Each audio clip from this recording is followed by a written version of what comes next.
Bom dia para quem é de bom dia, boa noite para quem é de boa noite, saravá a todos. Estamos de volta com mais um programa aqui no canal Na Gira da Umbanda. E hoje nós vamos falar sobre a história da Umbanda.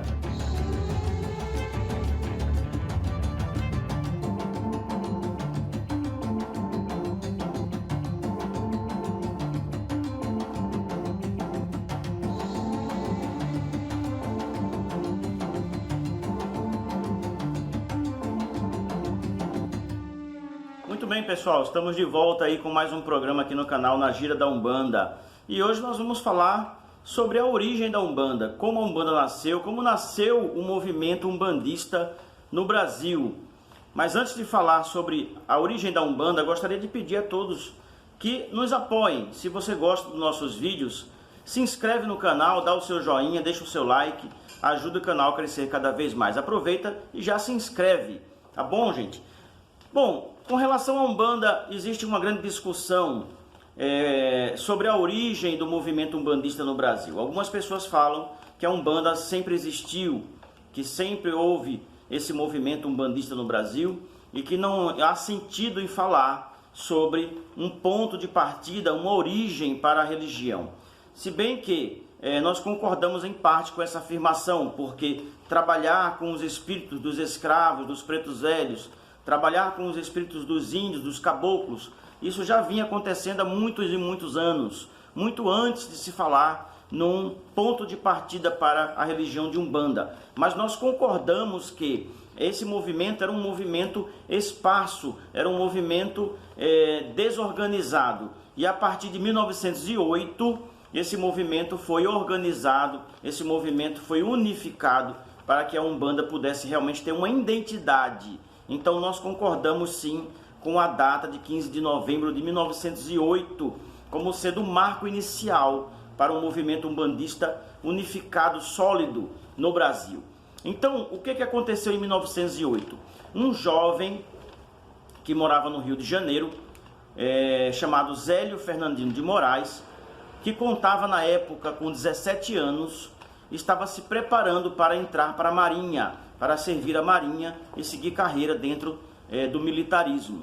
Só que ele começou a ter alguns ataques estranhos, segundo a família, porque ora ele se comportava como se fosse uma pessoa muito idosa, que falava coisas sem sentido, e outros momentos ele se comportava como sendo uma pessoa muito inteligente, muito rápida, muito conhecedora de ervas e muito conhecedora de mistérios da natureza. Então a família achou que ele estava ficando louco. Foi quando levaram esse menino, esse Zélio Fernandino de Moraes, para uma consulta médica. O médico, através dos seus exames, dos seus procedimentos, constatou que ali não existia nenhum tipo de desequilíbrio mental, não existia uma explicação plausível dentro da medicina para aqueles ataques. E fez um comentário falando que provavelmente aquele menino estaria endemoniado, que ele deveria ser levado para uma igreja, para um local onde ele pudesse ser benzido e ali ser tratado espiritualmente. Algumas pessoas da família comentaram que seria melhor levar no espiritismo, e ele foi levado para a Federação Espírita Brasileira, que tinha sua sede no Rio de Janeiro também, e estava também começando o movimento espírita no Brasil. Então fizeram contato com a federação e agendaram para levar o jovem para uma sessão espírita. É bom lembrar que o espiritismo ele é um movimento que vem da França, vem da Europa, um movimento que vem trazido aí pela elite intelectual. Então no Brasil naquela época o espiritismo ele era comandado por pessoas que tinham um nível intelectual, um nível sociocultural mais elevado, os médicos, engenheiros, os advogados. Era a elite, cultural que estava trazendo através dos livros que ainda nem estavam traduzidos ainda do francês para o Brasil, e estava aí iniciando um trabalho aí na Federação Espírita Brasileira. O Zélio Fernandino de Moraes foi levado para uma reunião de mesa na federação, e ali, ao iniciar os trabalhos, de repente ele se levanta e ele fala: aqui nesse local está faltando uma flor. E todo mundo ficou sem saber o que fazer. E ele saiu, foi do lado de fora da federação, no jardim, pegou uma flor, trouxe e colocou no meio da mesa. As pessoas ficaram sem saber como reagir àquele momento, mas aí iniciou-se aí a comunicação dos médiuns que estavam presentes, de espíritos de escravos, de espíritos de caboclos, de entidades. As falanges tomaram conta do ambiente e começou aquela manifestação de vários espíritos de pretos velhos, de caboclos, e o dirigente na época ficou sem saber o que fazer e repreendendo aquelas entidades, dizendo que eram entidades atrasadas, que entidades que não tinham cultura, não tinha iluminação, não tinha nível para estar naquela mesa naquele momento. Foi quando o Caboclo das Sete Encruzilhadas, incorporado no Zélio Fernandinho de Moraes, falou: por que julga estes irmãos, se nem ao menos deram oportunidade para lhe escutar a sua mensagem? E um dos médiuns que estava ali presente, que era um médium vidente, né, falou: como que você fala na questão desses espíritos, né?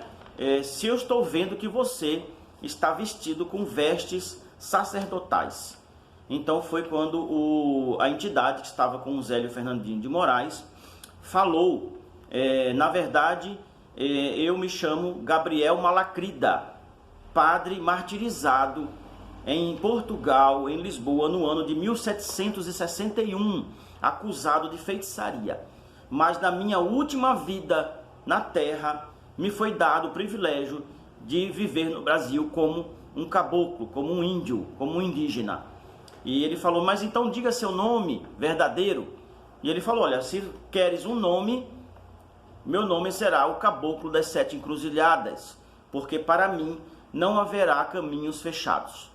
Então essa entidade que em uma de suas vidas passadas foi o padre Gabriel Malacrida, foi martirizado, foi morto na fogueira no ano de 1761 em Portugal pela acusação de feitiçaria, reencarnou no Brasil como índio, viveu como índio no Brasil e estava vindo com essa missão de trazer esses irmãos, os pretos velhos, os escravos, os caboclos, os índios, para o trabalho na caridade no Brasil. A federação não aceitava, pelo fato do preconceito mesmo que existia, ainda hoje existe. Nós temos que ser sinceros e honestos e saber que muitas casas espíritas hoje, espíritas de Kardec, né, espíritas kardecistas, não aceitam o trabalho dos pretos velhos, dos caboclos, das entidades de Umbanda. Então, ele se identificou como sendo o Caboclo das Sete Encruzilhadas, porque para ele não haveria caminhos fechados. Então, as pessoas começaram aquela discussão, aquela falação, os ânimos ficaram exaltados e o dirigente, na época, tentando acalmar, né, pedindo para que aquelas entidades fossem embora, e esse caboclo deu uma mensagem, a mensagem de fundação da Umbanda. Ele falou da seguinte forma, eu vou ler para que vocês tenham acesso a exatamente as palavras do Caboclo das Sete Encruzilhadas. Se julgam atrasados os espíritos dos negros e índios, devo dizer que amanhã estarei na casa do meu aparelho, às 8 horas da noite, para dar início a um novo culto, no qual todos os irmãos poderão se manifestar e cumprir a sua missão espiritual. Isso foi no dia 15 de novembro de 1908. Por isso que a data comemorativa do Dia da Umbanda é reconhecido como 15 de novembro, e o Zélio Fernandinho de Moraes residia na rua Floriano de Peixoto, número 30, no bairro de Neves, em Niterói. Então, lá em Niterói, na casa do médium Zélio Fernandinho de Moraes, se iniciou o culto da Umbanda. Inclusive, nesse momento que o caboclo falou, deu essa mensagem, alguns médiuns desdenharam, né? Deram risada, desdenharam e falaram: você acha que alguém vai querer estar nesse culto? Alguém vai querer ir nesse local? Você acha que alguém vai querer prestigiar isso daí? E o Caboclo das Sete Encruzilhadas falou: em todas as colinas de Niterói serão a divulgação, serão os mensageiros que irão trazer todas as pessoas para o culto da Umbanda. Então, nesse dia, o Caboclo das Sete Encruzilhadas, inclusive, deu o nome de Umbanda a esse novo culto. Seria Umbanda, que significa a manifestação do Espírito para a caridade. Então veja que, se nós analisarmos a história da Umbanda, a Umbanda já nasceu já com uma luta pela igualdade de condições entre todos. A Umbanda tem historicamente um perfil de combate à intolerância, de combate às diferenças sociais, às diferenças de raça, às diferenças de cor, às diferenças que existem na humanidade.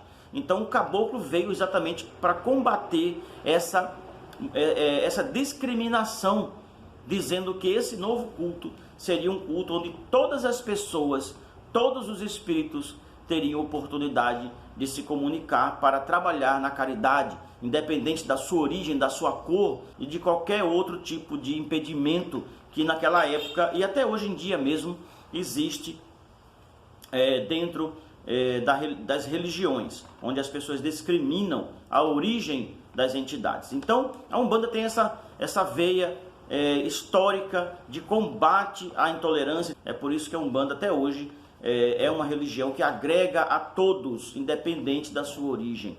É uma religião de humildade e que nasceu para a prática da caridade. Então, no outro dia, no dia 16 de novembro de 1908, na casa do médium Zélio Fernandino de Moraes, às 8 horas da noite, estavam presentes os dirigentes da federação que foram lá conferir se realmente existiria essa manifestação.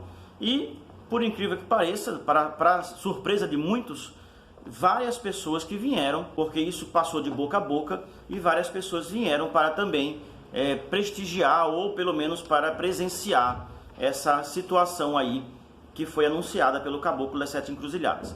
E às 8 horas em ponto houve a manifestação dos espíritos, vindo aí o Caboclo das Sete Encruzilhadas e também vindo preto velhos, né? Os caboclos vieram trazendo aí a mensagem da Umbanda, nascendo realmente o culto da Umbanda, tá? O primeiro preto velho que se comunicou através da mediunidade de Zélio Fernandino de Moraes foi o Pai Antônio. Pai Antônio foi o primeiro preto velho que se comunicou dentro desse novo culto, né? E inclusive uma frase célebre que foi falada pelo preto velho, porque quando o preto velho se comunicou, as pessoas pediram que ele sentasse na cadeira, e ele falou: não, meu filho, eu não vou me sentar na cadeira, porque sentar na cadeira é coisa do homem branco, eu vou me sentar no toco. O preto velho senta no toco. E perguntaram para ele: o senhor sente falta de alguma coisa? E ele falou: eu sinto falta da minha cachimba, manda a moleque buscar. Então foi o primeiro elemento de trabalho que foi solicitado pelas entidades, foi o cachimbo, foi a cachimba do preto velho. Então a primeira tenda, o centro, né, de Umbanda que foi fundado, recebeu o nome de Tenda Espírita Nossa Senhora da Piedade.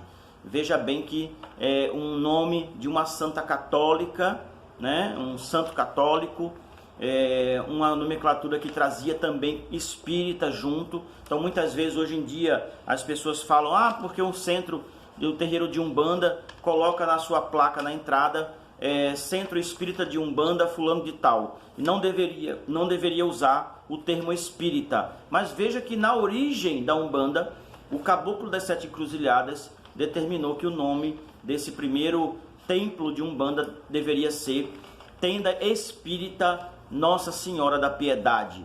Então é lícito também que se utilize o termo espírita, porque está na história, está nas origens da Umbanda. Então dessa tenda vieram outras: Tenda Nossa Senhora da Guia, Tenda Nossa Senhora da Conceição, Tenda Espírita Santa Bárbara, São Pedro, Tenda Espírita Oxalá, Tenda Espírita São Jorge, Tenda Espírita São Jerônimo. Foram os templos que se originaram a partir da Tenda Espírita Nossa Senhora da Piedade.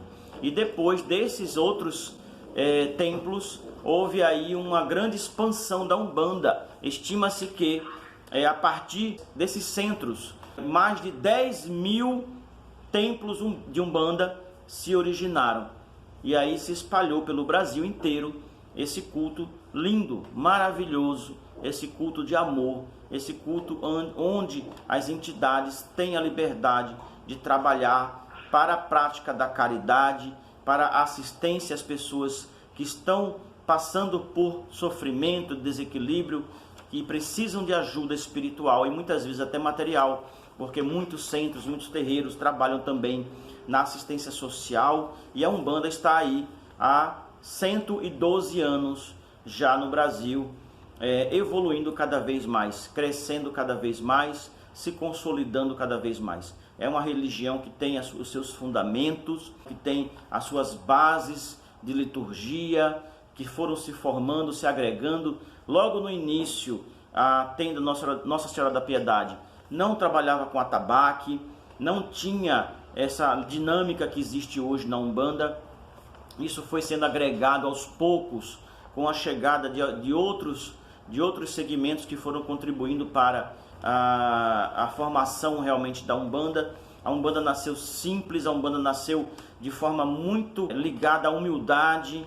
Então não existe sentido em falar em luxo, não existe sentido de falar em riqueza que eu falo de templos luxuosos na Umbanda. A Umbanda nasceu como sendo um local de simplicidade, um local onde os espíritos vêm praticar a caridade, e somente isso. Então, numa salinha, num quartinho, pode-se montar um terreiro de Umbanda, com 2, 3, 4 médiuns que venham praticar a caridade. É uma casa de Umbanda. E ali não é necessário luxo, não é necessário roupas caríssimas, não é necessário nada que remeta realmente ao orgulho, à vaidade e nem qualquer tipo de discriminação. Essa é a nossa Umbanda. A Umbanda de caridade, a Umbanda de humildade, a Umbanda de amor, de prática da caridade, da prática do amor. Então assim nasceu a Umbanda no Brasil. Zélio Fernandino de Moraes faleceu, desencarnou, retornou à pátria espiritual no ano de 1975 e cumpriu muito bem cumprida a sua missão junto com essa entidade de luz chamada Caboclo das Sete Encruzilhadas, que veio trazer a Umbanda para o Brasil.